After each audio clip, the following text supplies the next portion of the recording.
knowledge out there connected to our program, but we don't know about it. Okay. The answer is I don't know. Yep. I think that, as we say, it's an ongoing process.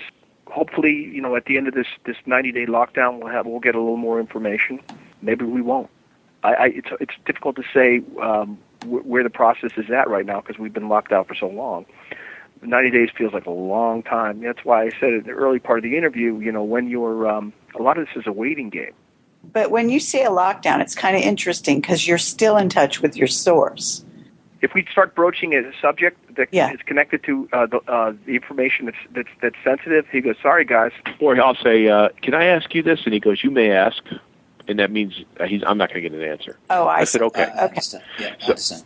Okay, we get. So, I'll try to remember, Carrie, your question about how these things physically walk.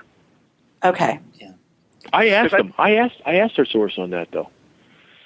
I asked him, I said, "How do they walk?" He says, "They just moved right across the floor." I said, "Well, I mean, did you see little feet or little appendages, or did you see?" And he goes, "No." He says, "I couldn't see anything. It was just like take a diamond and move it across the floor." I don't know. Oh, well, there's your answer. I'll ask him again. Last but not least, do they use free energy to move their craft? By the way, that's interesting. I'll just say this. Our guy was kept purposely out of the propulsion room of the craft because he was... Evidently, he had told the two Army guys who were allowed to go down there to listen for sound, listen for certain sounds, because obviously they're not going to understand what they're looking at, but listen, take notice of sound. And they wouldn't let our guy anywhere. He was quarantined for pretty much on part of the on their craft. He was not allowed to wander around, and he always had a reptilian with him, his handler or his minder. Okay. Why was that, to your knowledge? Evidently, our guy was asking too many questions. Okay, interesting. So as we say, these things are tight-lipped. No pun intended. If you were betting men, would you say that there is not going to be any disclosure this year? I don't know. I'm doubtful. The only way we'll get disclosure, as Shawn and I've said, is as long as we know that contact is imminent, and that means the powers that be do not want to melt down. They want to maintain their power base for obvious reasons. So I don't know. I could say this: if it does happen, then it should be instructive to everybody looking at this that there's multiple programs and that our guy was only pigeonholed in a very small section. It makes sense with everything else that we all know, doesn't it? That would be the case. Clay and I, oh great, if it's the 27th of November, great, we want it. Oh yeah, guys. I mean, listen, let's try to keep the egos out, and I'm not present company excluded, but hey, any way we can is the most positive thing. I don't care who does it, because the phenomena in this experience and where we're going is bigger than anything that anyone's ever been a part of. So get it on the table, guys. That's where we're at. We actually, and just want to mention one thing. We did ask our guy, A, have you ever lied to us? Answer, no. Are you part of a counterintelligence program to discredit us or the UFO community? He said, absolutely not. Can you tell us with every particle of your ethical soul that you're telling us the truth as you know it? He goes, yes. So that's where he is in terms of his relationship with us.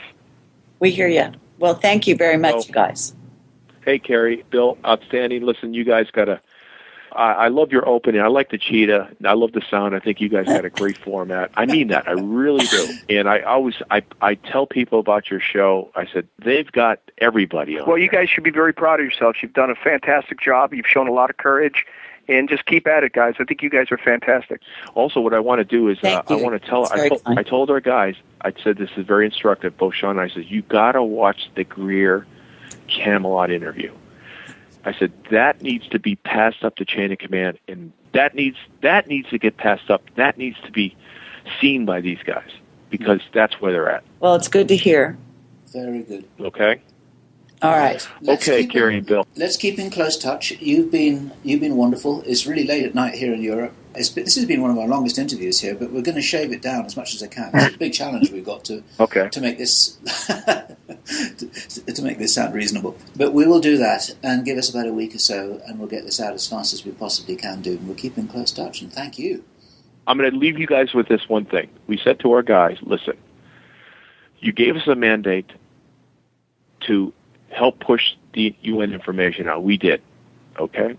I said, Now, there's a lot out there, and people, like chicks in a nest, they want to be fed, they want to know what's going on. I said, you guys got to figure a way to help move this forward. It works both ways. So I said, you guys got to get on the stick and find a way and tell us how we can move this forward. It's a challenge to them. Yep. And they don't necessarily have any easy answers because they haven't been here before.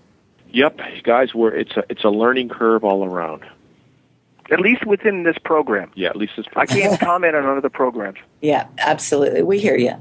Well, thank you. That's wonderful, and we do appreciate your forthrightness and coming forward the way you are and putting yourselves on the line. And your source sounds like a good guy. Believe me, you guys would like him. I know. There's nothing better than, if you guys were ever in New York, there's nothing better than all of us getting together a couple beers or something and meeting this guy. Well, that'd be so you can see him yourself. There you go. That would be very fabulous. And I'm sure he's going to be listening to this with a great deal of interest. Please say hello to him from us. We have our own equivalents of this guy, and we do understand the restrictions which he's under. It's not an easy game for him to play either. And under the right circumstances, we'd fly to New York just to meet the guy. Oh, interesting. Okay. As our guy would say, I'll take that under advisement, and he'll take that. That's what he'll say, and then he'll take it up the chain of command. And like I said, I'm putting the onus on him. Both Shawn and I, come on. We got to move this forward. You guys got to figure a way to help us to move this forward. Okay, we'll raise the stakes just a little bit and see what we can do. All right. Okay. All right. Thank you, Bill and Carrie. Thank you, Bill and Carrie. Take care. Thank you. Bye-bye. Okay, bye-bye.